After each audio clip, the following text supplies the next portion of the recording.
This Torah class is brought to you by TorahAnytime.com.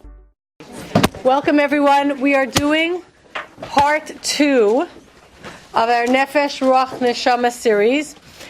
To set the stage, we started by asking the question last week, and this question applies this week also, and next week, Baloscha, Shalach, Korach. What happened here?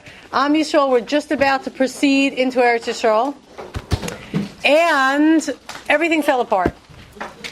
Everything began to unravel. What happened here? So last week we talked about them complaining. Just they wanted to have some sort of tava, some sort of passion. They start complaining about the man, then they complain about Eretz Yisrael. They start complaining about Moshe himself. The whole structure begins to unravel, and we started to analyze how that happens. And in order to analyze that, we said you have to understand how the human being operates. And what are the alliances between the three components of our essence, of our self? So we said that the three components of a human being, according to Machshava, you see this all over the place, are Nefesh, Ruach, Neshama. You might have been exposed to Tanya type of ideas also, where you hear about the Chaya and the Yechida, but we're not going to talk about that. Just Nefesh, Ruach, and Neshama. And we said, what is the Nefesh? The Nefesh is your animal, it is your physical body, and all of its needs and drives, all the things the body does and insists that you do to keep it alive, food and shelter and you have to sleep, you have to eat, sexual, expression, it has to be. And you can't really get in the way of it. It'll come, it drives you. Also, avoidance of pain and seeking pleasure. However, the human is the only creature other than the Nachash, according to Chazal, that seeks pleasure that it doesn't need. In other words, all other animals, they seek their food and their shelter and they protect themselves from danger, so they might attack because they need it. But they're not interested in something that's simply for pleasure that's unnecessary or destructive. They don't eat junk food. They don't overeat. The Nachash Chazal say, is the only animal that copulates when it's already pregnant.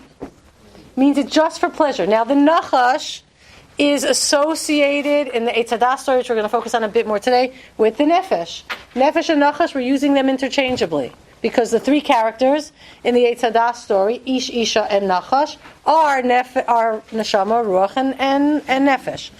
So the Nachash represents that in the human being, not just the desire to survive. What makes the human being different than animals is that our Nachash, the physical material drives within us, are so connected to, they have alliances with other parts of our psyche, other parts of our self, and that's what causes the physical body to do things to itself, or us to do things to our body that's bad for us, that we don't need, that might even be self-destructive. How else do you explain that you can get your mind and your passions to want to do things to yourself that harm you? So that's because our Nefesh is associated with the other parts of the psyche. The next part that we spoke about is called the Ruach, which in the tzadik story is called the Isha. Okay? And that is the part that, let me just say this. The Nefesh, okay, by itself is fixed. It knows what it needs. It needs to survive, avoid pain, and have pleasure, and that's it. That's what it needs. Okay? Let's jump. The Neshama knows what it needs. The Neshama part of us is also fixed in a certain way in terms of knowing its needs. It needs to be connected to and alive and motivated by and filled with those things that come from the world of Ruchnius. That which drives us to ask questions about who am I and what is my tachlis and what am I doing here and what is there out there for me to devote myself to and why do I feel so good when I sacrifice and give away and do chesed, and what is nitzchias, what is eternity, and why should I deny my body for a higher goal such as justice or truth. All of this is coming from the neshama. And it has its needs, and it will never be, in the end, won't be suppressed, and its needs are demanding, just like the nefesh. And if we don't feed the nefesh, we die. We don't give it what it needs, it doesn't work. And if we don't feed the neshama, we also go crazy and die. Okay, people can't survive without answers to those questions and a sense of direction coming from the neshama. But the part of a person which is not fixed, it is not determined, and it is not determined yet what it will want and what it will demand is the ruach. The ruach is really raw material. It's like chomer. It's raw material. It can go in a lot of directions. It doesn't have a tzura. It doesn't have a form yet. It can be aligned with the nachash, or it could be aligned with the neshama. Here's what it is. If the notes are coming, you could sit down. If you sit down, you get them in a minute. Okay. If the ruach, the passions of a person, are aligned with the nefesh, that's called the yetzer hara. Yetzer means koach hayetzira, your creative energy, your initiative, and your drive, and then you recruit your rational forces and your imagination and your everything, your physical energy. You recruit everything. If that is aligned with the body's interest, the temporary physical interest of the body, that's called yetzer hara. You're devoting your creative energy to that which is ra, meaning what? Unsuitable for your tachlis. It doesn't work. It doesn't work for your tachlis. Remember, that's the definition of ra. We've done this a lot of times. Ra, like kisei ra'ua, a chair with 3 legs. It doesn't work. It doesn't work for its tachlis. It's not suitable. However, if a person's ruach is aligned with the neshama, then that's called the yetzer tov. You're going to take all your creative energies, which means your passion, but it also means your other forces, your seichel, your rational thinking, your imagination, your physical energy, everything, and you're going to use it to express what the neshama knows to be important. So the ruach can go either way. So what we're saying here is that the ruach really determines everything. And in the tzadik story, that's the Isha. We also quoted last week the Rambam, who says that the nachash, the nefesh, will never go to the mind, to the neshama, because their interests are completely separate. The neshama does not care about food, clothing, and shelter, the physical needs. And the nefesh doesn't care about spiritual ideas. They have no connection to each other.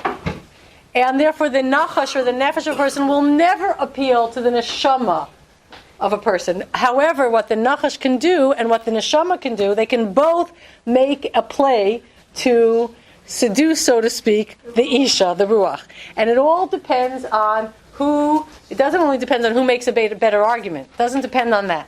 It also depends on something that isn't 100% in our control. And this is so important to understand. It doesn't depend. This making an alliance, choosing to be aligned with the neshama versus the nachash, is not continuously and entirely in our control. The tzadik story is telling us that the default mode of man, where you're at if you do nothing. I'm sorry, listen, before Shlema right now for Daniel Tzvi Ben Yenta, who's having surgery right now. The default mode, if you do absolutely nothing, the inevitable place that we're going to end up, this is the story of the tzadik, is for sure with an alliance between the nachash and the ruach. Period. That's how it's going to be. And it's not just how it's going to be if we do nothing. It is how it is until a person's brains grow in. Until the neocortex, the seat of abstract thinking, the capacity to think about the long term versus the short term, the spiritual versus the immediate, urgent, physical, that capacity is not developed in a human being, period. It doesn't begin to get developed when they are young. It's not. It wasn't developed in history and humanity, and it's not developed in a person. It starts to be developed as we get close to 20. And it takes about 10 years to really, hopefully less, to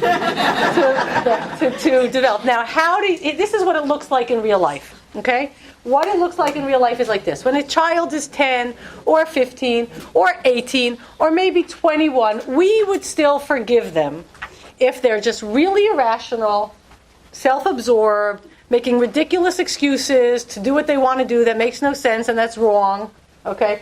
Very self-indulgent, very much figuring out how they're going to get all the stuff they want, not really altruistic necessarily, or able to put aside immediate pleasure for some long-term gain.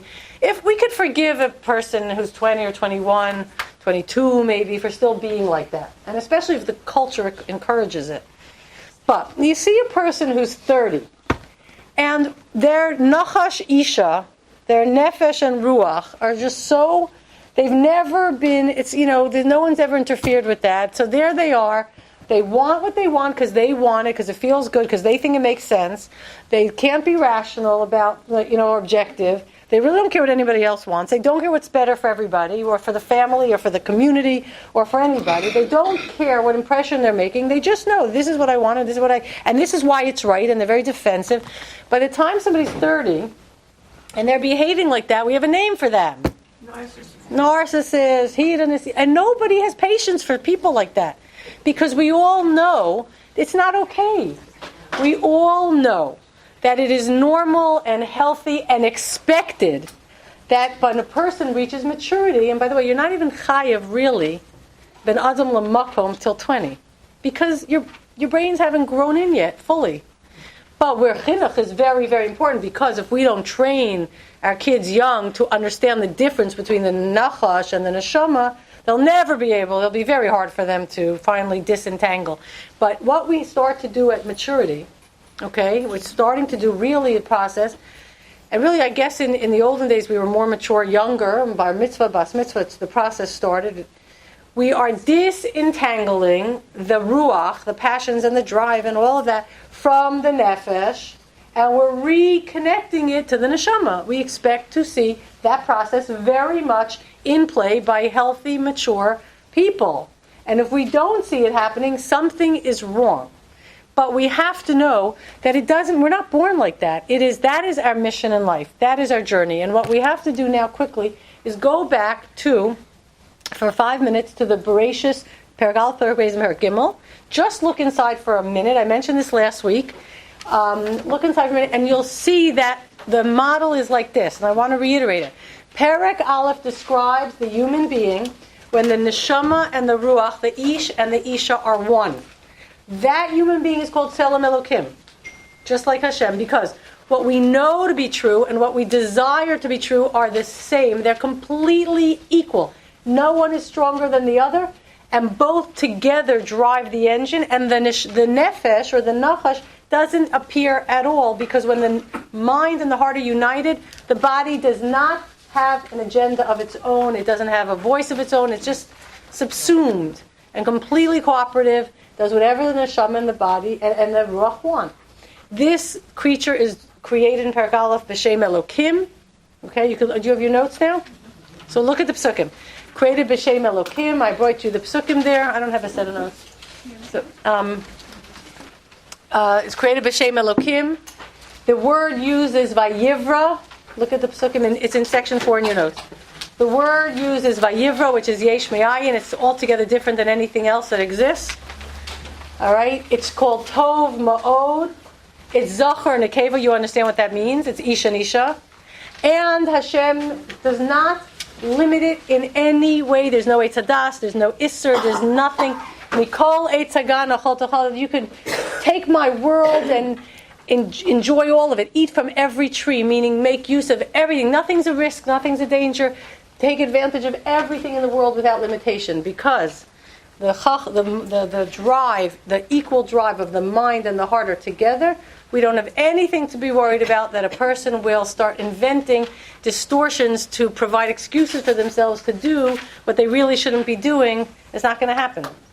But that is not the way we are designed. That's the ideal. That's our mission. That is where we're going. That's what we're doing every day of our life. The reality is Hashem divided the Ish and the Isha. You know what that means. Hashem said the way it's going to be is what your mind can know and what your heart can want could be very different, because once the mind and the heart are divided, they're not automatically linked, then that allows the Nachash to say, hey, maybe I can get you in my camp, and you can devote all your passions to providing pleasures for me.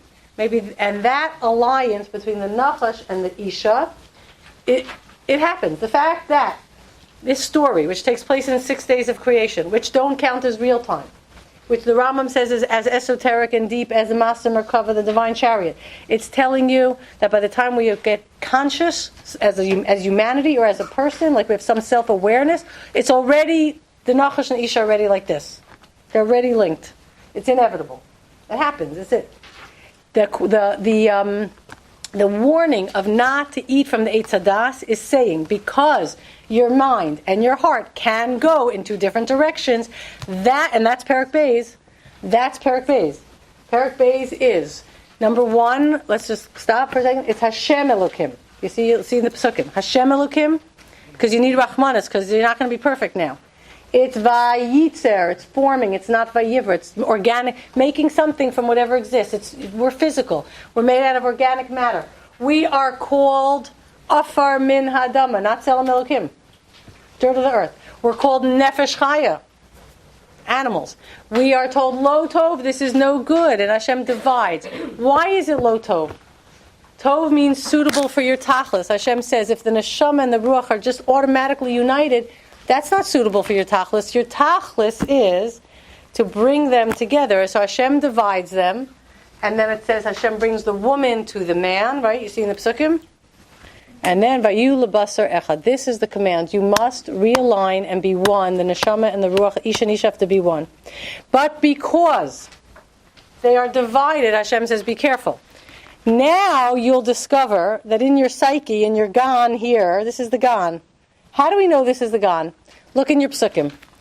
Okay, look in Perek Beis.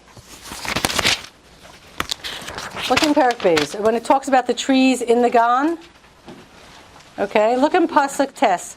V'yitzmach Hashem Elokim men adama kol eitz nechmad l'mara v'tov l'machal. Every delicious tree that's good to look at, and it's beautiful to look at, and suitable to eat. Now look at this. The Eitz HaChaim b'toch hagan, and the Eitz HaChaim is in the middle of the gan, and there's the Eitz Hadas tov v'ra. And by the way, it just said it's suitable to eat. And then Hashem said, don't eat from the Eitz Hadas. Remember that? So, first of all, the Eitz Hagan, the Eitz Hadas b'soch hagan. The Eitz HaChaim b'soch hagan. What's the Berachas HaTorah we make? What's Berachas HaTorah that we make every day? The men make it when they get an aliyah. V'chaye Adam, we're talking about the Torah, Nata b'sochein. We call the Torah Eitz HaChaim, right?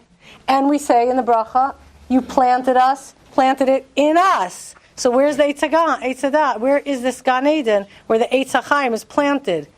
It's planted in us. And it's suitable. But there's also an Eitz Hadas which is suitable. By the way, the Zohar says it is suitable to eat. But Hashem told them, don't eat it just yet. Let's understand this. Don't eat it till it's ripe. So because your mind and your heart are divided, and this is for everybody, every day. Okay, it's not two people back in a long time ago, and they made a mistake, and now we're all suffering. That's not what's happening here. This is psychology 101 for every person, every day. Okay, because your mind and your heart are not automatically in sync with each other.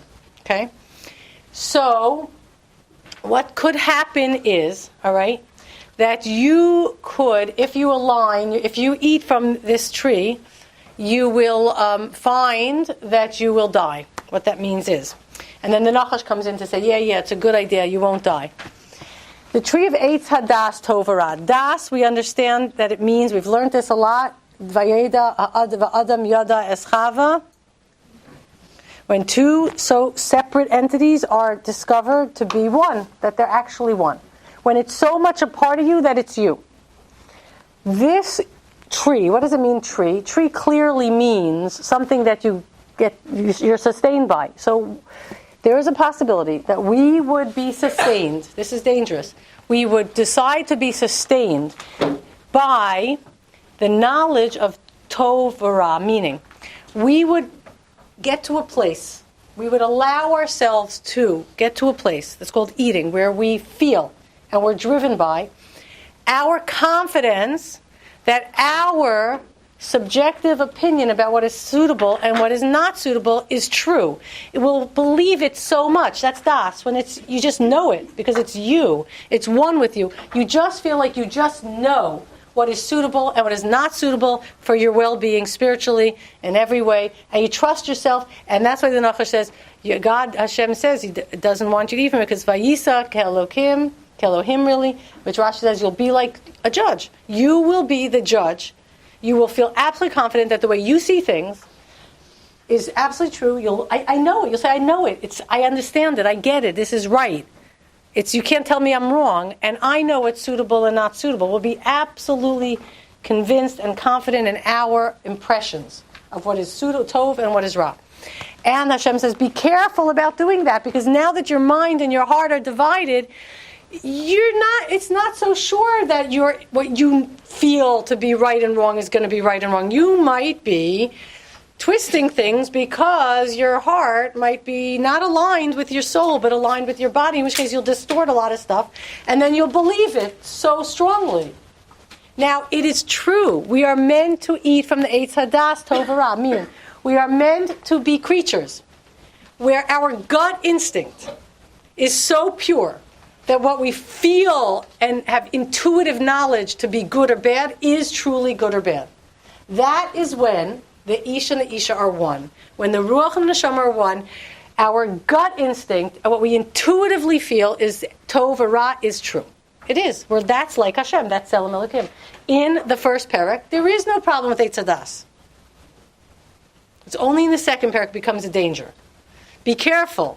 Be careful. Yes, you are meant to get to a place where you are so pure in mind and heart that your intuitive impressions of Tov or Ra are absolutely true. You're going to get there. But that's the goal. That's Parak Aleph. That's the future. That's when we get to Malach Kol Haaretz Deas Hashem. Everybody sees it and knows it and wants it.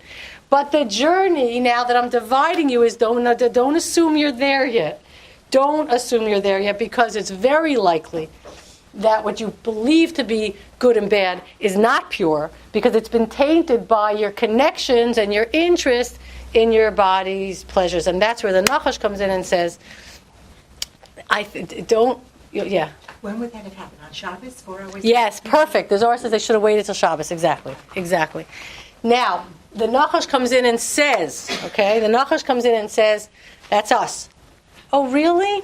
You know that just believing that what you feel that you want and that gives you pleasure is really, and indulging it and recruiting all the other forces to give life to it, that is freeing.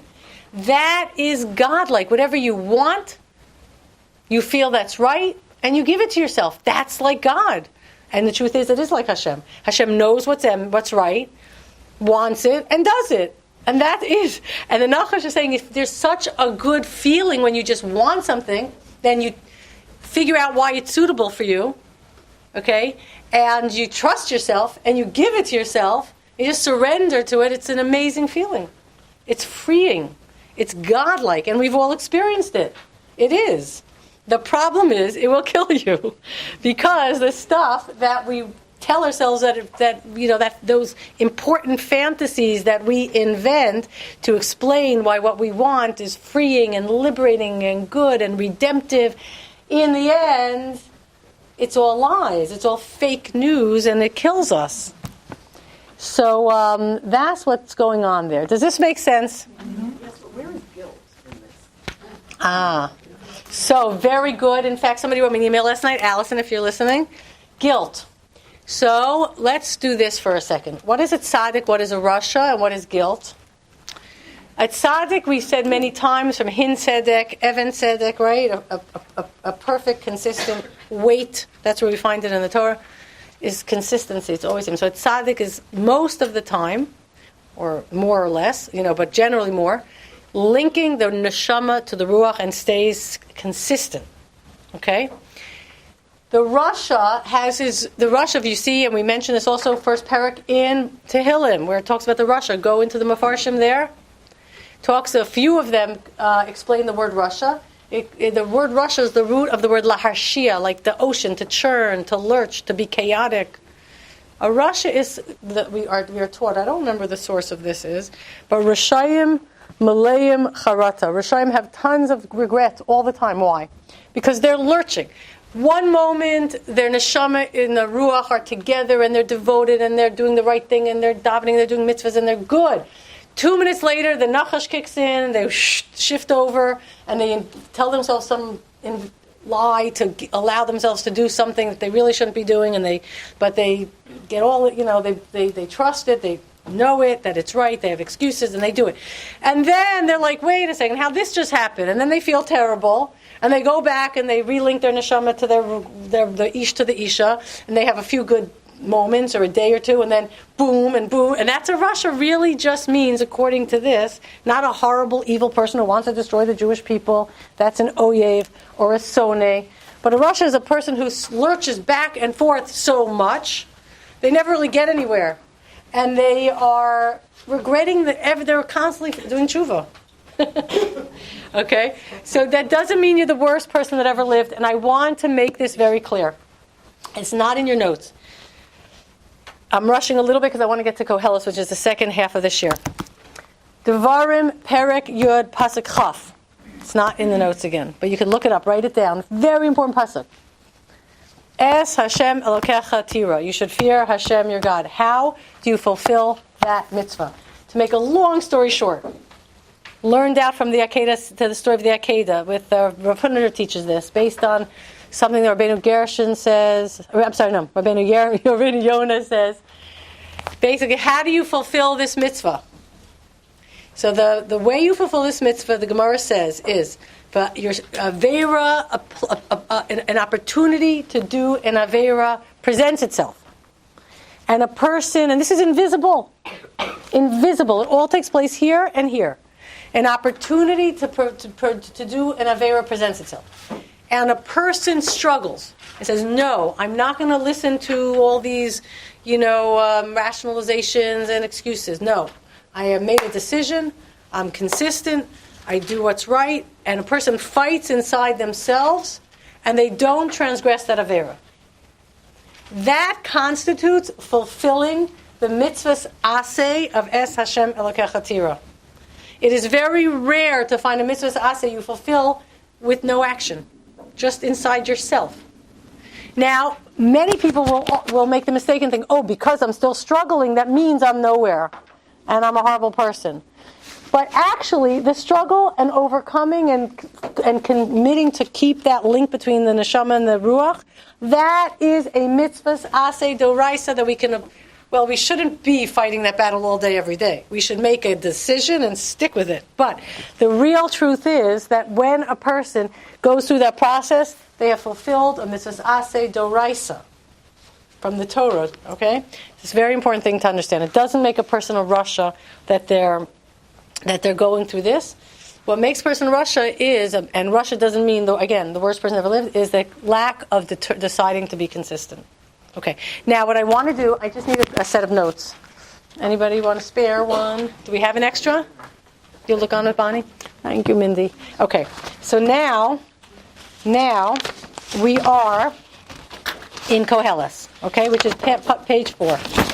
So Kohelet, Shlomo Melech, is talking about exactly this whole back and forth between the Nefesh, Ruach, and Neshama, according to a beautiful pirush called the Talumas Chachma, and according, even Rashi brings down some of these ideas. We're going to read the psukim, and we're going to see how Shlomo deeply understood us and why we do the things we do, and his very reassuring and comforting guarantees about the inevitable success, the inevitable the inevitable progress that will be made by humanity, by people, towards the proper alliance between the Neshama and the Ruach. That a distorted alliance of the Ruach and the Nefesh can't last forever. It doesn't work. It's there, and that's how it starts out, but it's not sustainable. Yes, Bonnie. This is after he sinned with all the Nashim Nachrios. Who, Kohelet? Shofar. He realized Is at the end. It was wrong, and now he's writing Kohelet. Yes. So. Yeah, talking about, be careful when you say sinning with the nachrias, what that means exactly, because He had to line himself correctly. For what? he was a classic example of feeling confident that he understood what was suitable and what would work, and it didn't. So here's what Kohelet says. Look in pasuk. We're going to go through psukim now, 4 through 18. So he says, page 4. Yesh echad, there's one, and it's pasuk 4 in Perek 4, pasuk 8 in Kohelet. So he says, Yesh echad, there's one, a unique singular person or entity, ve'ein sheni, without a second. Gam ben va'ach ein lo, he has no son and he's got no brother. Ve'ein kaitz l'kol amalo, and there's no end to his work. He's constantly working. He's putting in effort. Gam einav lo tizba osher, he never ever gets satisfied with what he has, with the wealth he has. Ulami ani amel v'machasers nafshi mitova. Gam ze hevel ve'inyan raho. And why am I working so hard and stressing and denying good, tov, for myself? It just doesn't make sense. What is Shlomo saying here? One without two. So the Talmud Chachma says, this is what Shlomo is referring to. When because the default mode is that the passions and the body's interests are already aligned, where that leaves us, unless we make a conscious decision to disconnect them and reconnect them correctly, where it leaves us that the echad is the neshama. It's all alone. It has no brother, it has no son, meaning it has no natural ally in the self, a partner. It has no son, means you can't even create someone else. You can try to inspire someone, teach them, elevate them, but you can't. It's their own choice. There's nothing. The neshama in the end is fighting its battle by itself when the nachash and the Isha, the Nefesh and Ruach have already paired off. Okay? So there's one, there's no partner, there's no son, there's no brother. He keeps working because the neshama never stops working. Just like the body will not let you rest, the neshama too. It still has its drives, fixed, determined drives, and it's not going to relax. It just keeps pushing at you. Neshama, what do we say? It's going to keep pushing. Okay? And but it's going to work so hard, and it's never going to be satisfied, and it's not good. This is not good. This is not a good system. It's hevel. It's meaning it's fleeting. It's not so great, and it breaks your spirit. Remember, Ruach. It's Ra breaks your spirit. It doesn't work like this. But what happens? It's not the perfect translation. But it's very different than what you just said. I know. So ignore the English. Okay. Now he says, Tovim. Now this could be read in two ways. You'll tell me the two ways, okay? Tovim hashnayim mina echad. Two are better than one. Okay? Two are better than one. Asher yesh lam schar tov ba'amalam, because they have a good reward for their work. Two are better than one. So, if the body and the passions are aligned, those two, boy, are they strong. Because the body knows what it wants, and the passions are all over the place, making sure to supply that. What I mean the passions, I mean when we want something, when we've decided based on a fantasy that this pleasure that we don't need is good for us, and make us be liberated and feel important and feel free or whatever it's going to do for us, then we have the capacity to recruit our imagination, our seichel, our everything we have, to supply, to make this happen. And that is why you see, okay, that there's gazillion-dollar industries, okay, in food and clothing and shelter and pleasure of all sorts, encouraging all kinds of creative ways where we encourage people to want things they don't need or are bad for them, and tell them why it's good for them. This is like the whole world, certainly Western culture, is driven by this. So these two, they're very good together, and you can be sure that they're going to achieve their what they're looking for, their reward. If you want to read it the other way, Tovim hashnayim min echad, this poor neshama is alone. It needs a partner. It needs to have the Ruach along with it. It can't function on its own. It has great ideas. That's called tzura, form. You can imagine a magnificent sculpture, but unless you find the passion to make it happen, that slab of marble is just going to be a slab of marble. Nothing's going to happen to it. It's not going to become that sculpture. So the Torah needs desperately what we call the Chomer, the Isha. And together they'll be a schar tov, a very good, good schar, that for both of them. Now, here, these Mefarshim say this here. Next pasuk. Ki im yiplu ha'echad yakim es chaveru. V'lo ha'echad shipol ve'ein sheni lahakimo. So let's take it both ways. Okay, the Perush here is going in the way of the alliance of the Nefesh and the Ruach, is what the pasuk is talking about. But you can also see the alternative. Ki im yipol ha'echad yakim es chaveru. If, let's say, the body and the passions, if one of them starts to weaken, falter, the other one is going to boost it up. Okay, it's not going to let it just kind of fade away. And you see this all the time. People's looks start to fade. Okay, and that and looks become, we are told it's that's a person's identity. It's very important, right? So that's a good thing when they start to fade. It's meant to happen because then a person can de-emphasize their physical body, which is anyway beginning to, degenerate, and they can start remembering the important part of themselves, which is the Neshama. But we won't let that happen. We will not let that happen. The passions who say, oh, you must be beautiful and perfect and young and youthful, they will come to boost up the body and stick all kinds of things into it, and do things to the body to make sure that it remains what it was. And no, I'm not letting you slack off. You better keep up.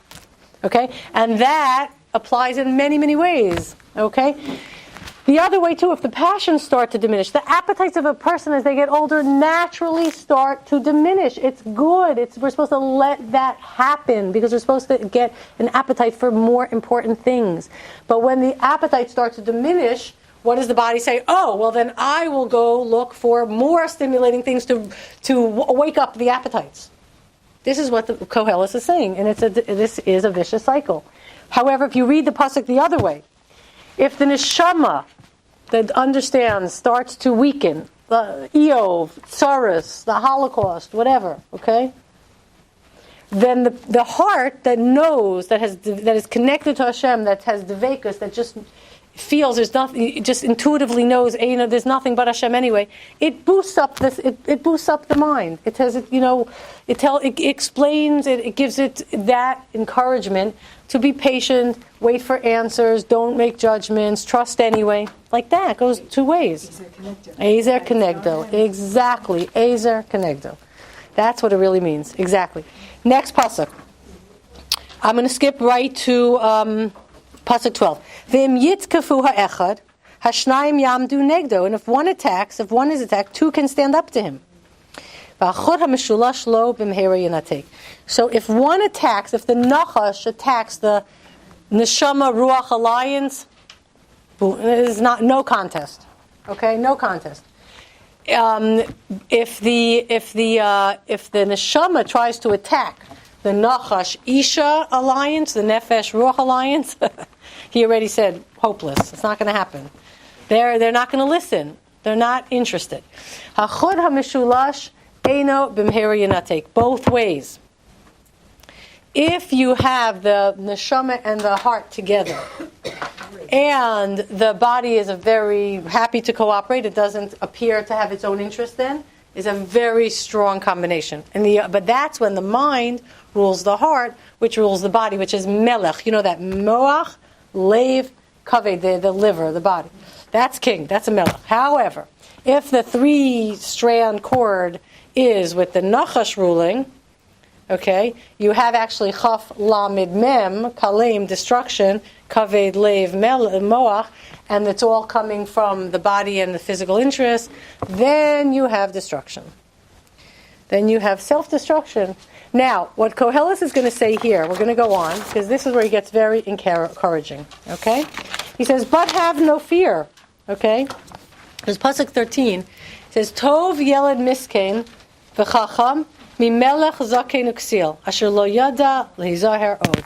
The yeled, the young boy who's miskein, who's like Nebuch, but smart, okay, is going to do much better in the end than the old wise king, because the old wise king doesn't really know how to protect itself from the young, smart boy. So who's the young, smart boy, and who's the old wise king here?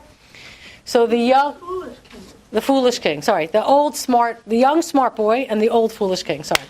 Who's the young, smart boy? So, Chazal say, Rashi even says, this is your Yetzer HaTov. Again, what is the definition of Yetzer HaTov? You're an alliance between the Neshama and the Ruach. Is called the Yetzer HaTov because you take your creative energy and you do suitable things for your tachlis with it. Good? So, this is called the young boy because guess what? He's brand new. He just gets born when you're like 20. Okay?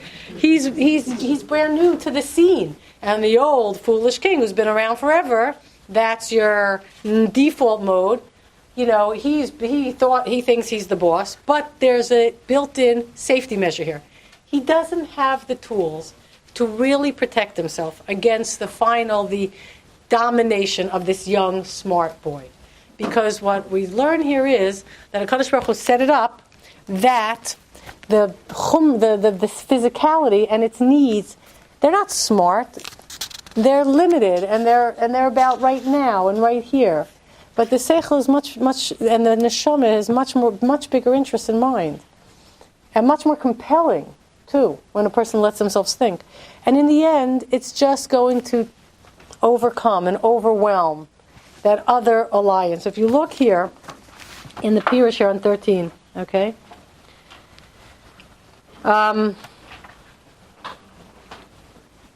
So if you look in the third line, Ki HaKadosh Baruch Hu asa es ha'adam yashar. Hashem made a person yashar. Okay? He made him ultimately to go on the straight path. V'hu notein koach bechad. And he gives power to that one, to the neshama. Okay? Hu koach ha'seichel.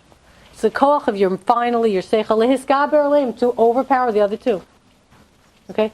V'tov hu ha'yelad ha'miskein. And this yelad miskin, this poor young boy, who everybody's ignoring for a while, he's going to be the one. He's going to ultimately be the one who is suitable. V'kara yelad, and Nikaro yelad. He calls him yelad. Al shem shenolad bi'achrona. Achar shekvar ha'adam ben yud gimel. He's born after you're 13, after bar mitzvah. We say the Yetzer Tov starts kicking in at 13. V'gam hu miskein. Why is he pathetic? Mitzad b'didato, because he's all alone. V'siyua ein lo, nobody's there to help him. Okay, mimelech zakein uksil. From a king who's, dominant, but he's a fool. Shu nefesh habahami, that's the nefesh of the animal soul of a person. V'kara zokein, and he's called old because he came first. Uksil hu koach hamiso, v'ksil hu v'havyaso ksil. And he says, v'hu, this nefesh, wait, we're missing one here. Koach hamisor, and this fool, this king, that's the force that inspires you, that kind of inflames you to want things that in the end are bitter. But asher lo yadal hizaher od.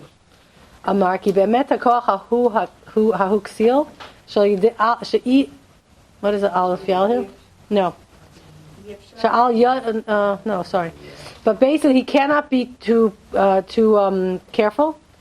He cannot protect himself. Shelo yichbosh tachas haseichel, that he will not ultimately be conquered by the seichel. Okay. Which is the young boy. Okay? Look at Pasuk 14. Ki mi beis hasurim yatsa limloch. Ki gam ba malchuto nolad rash. Even though in the end, the chacham, the boy, is the seichel, is going to break out of that prison where the other two are keeping him, and he's going to take control, he's born weak. He's born rush. He's born without power. So we have to know this.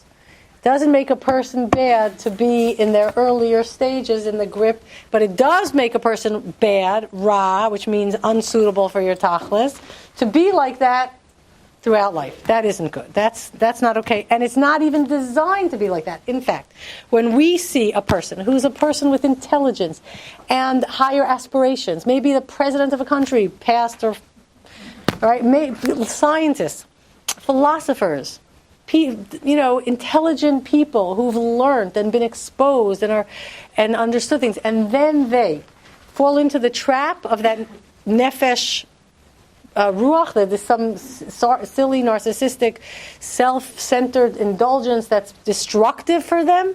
You say, what? This? What's wrong with them? They're the president, and they have to sabotage themselves over what?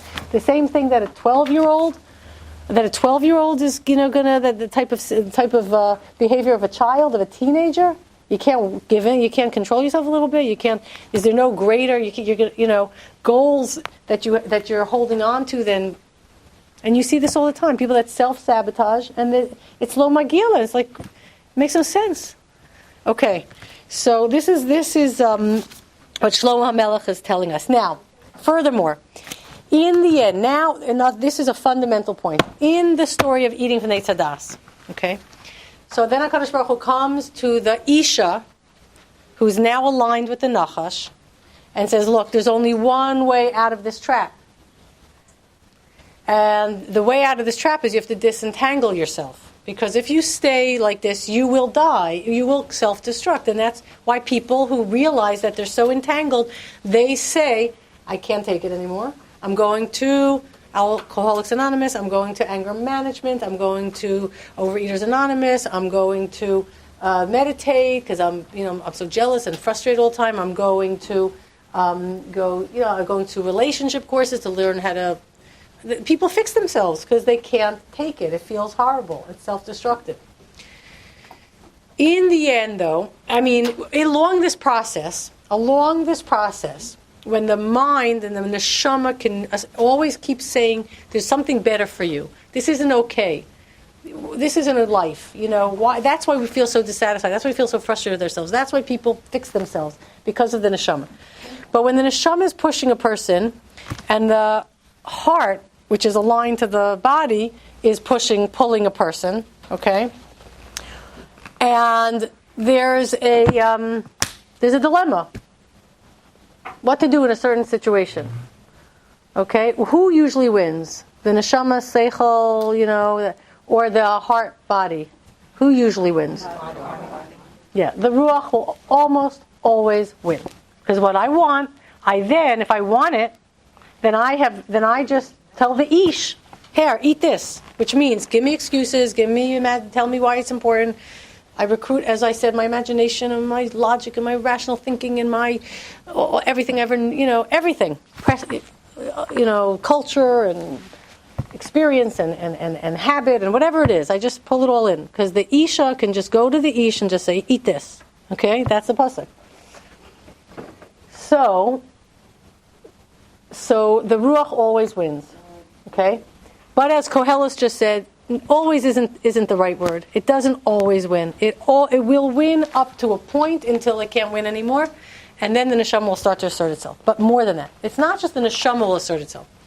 The Ruach will align itself to the neshama. The Isha will start to say, not just am I aligned to the neshama, I am going back to my original status of being equal to the neshama. So what I know to be true and what I want are equally forceful. One's not stronger than the other. It's not like I'm capitulating or I'm giving in or I'm letting the neshama tell me what to do. Okay? They are one. Remember the pasuk? Hashem brings the Isha to the Ish, and they're supposed to be one. And I think I put the pasuk here for you. When Hashem divides them. Where are we? These are the old notes, maybe from before. When Hashem divides them, what does the man say? Zos hapam, etzem me'atzamai, basar mibsari. This is me. This is one with me. This is not a story where what we're saying is that eventually, in the end of days, and for every person, it's not that finally the neshama takes control of the Ruach. And we're not saying that at all. We're saying the Ruach reasserts itself to take control. And when the Ruach takes control, it then demands that all the higher capacities, like we said, seichel and and imagination, that it obey its desire, it's this Ruach's intention, desire, connection to HaKadosh Baruch Hu, and it then the mashal is it then takes control over the Ish. it asserts itself and it says, I want this, I'm going to have what I want, and you, the higher thinking capacities of a person, are going to make sure that you explain to me and you provide me all the necessary philosophies and understandings that I need to have in order to have what I want. But the Ruach, the Isha, begins to assert itself. The Nachash doesn't exist anymore. It's subsumed. It's your body is quiet. So look at the reemergence of the purified Ruach / Isha as a driving force. This is from Yirmiyahu. Everyone has it? Kamar Hashem. Okay, I just wanted you, we're not going to read all these psukim. I wanted you to see that this, what we're about to learn, comes in the context of Kamar Hashem Kol B'Rama Nishma. Remember? Rachel crying that her children are going to come back. Rachel, the mother, the Isha, yearning, desiring, loving, right? Am Yisrael, loving our connection. This is where we're going to find this statement about the switch in the Isha, in the Ruach. So I just wanted you to see the context here, okay? But now, look at Pasuk 22. You see this? Ad Masai, until when? Titcha makin habas hashoveva. Until when will you waver, you wayward daughter? Your Ruach keeps going two ways. How long will you keep switching back and forth between your body and your Neshama? When will you decide finally where you're going to put yourself? And then Yirmiyahu says, Ki bara Hashem chadasha ba'aretz. Hashem is going to create something brand new in this world. Nekeva to sovev gever. A woman will surround, really, a man. Now, first of all, let me just point out that some have the minhag of the kala walking around the chassan. That comes from this, by the way. But not everyone has a minhag. I didn't do it. My husband was nice enough to allow, because my grandfather's Masada Kedushin, our minhagim at the Yekish minhagim at the wedding, and his whole family's like, what is going on here? But we don't walk around. But this is a minhag that some have. And but look at the Pirush here. Okay? And look at the Malbim. I'm looking on the middle of the first line. Hinei chadasha nivreit ba'aretz. So a brand new thing is going to be created here. Shana Keva, the woman, tachsar achar zachar. She's going to go find the male. Levaksho, to seek him out. She is to enter that he should marry her. Lashon ve'esovava be'ir avaksha. That the women are going to be assertive and demand that the men marry them, meaning the seichel and all of that higher thinking are going to be married to the woman, and the woman is going to have a desire which is going to be true and pure, and everything's going to serve that desire. By the way, that's why you see in the world, and it's built in Kabbalistically, this reassertion of women and the aggression of women and the women taking control is all part of this. Okay? Umishum Rabbi Yehuda v'hadarshan shamati nekeva tesovev liot gever. A woman will turn and become a man. She'll turn around to sovev, like become something else, and this is very Kabbalistic also, and become the man, meaning take control and determine what the direction is. That's it. Okay, this is the future, and this you're seeing that today too. You're literally seeing that, right?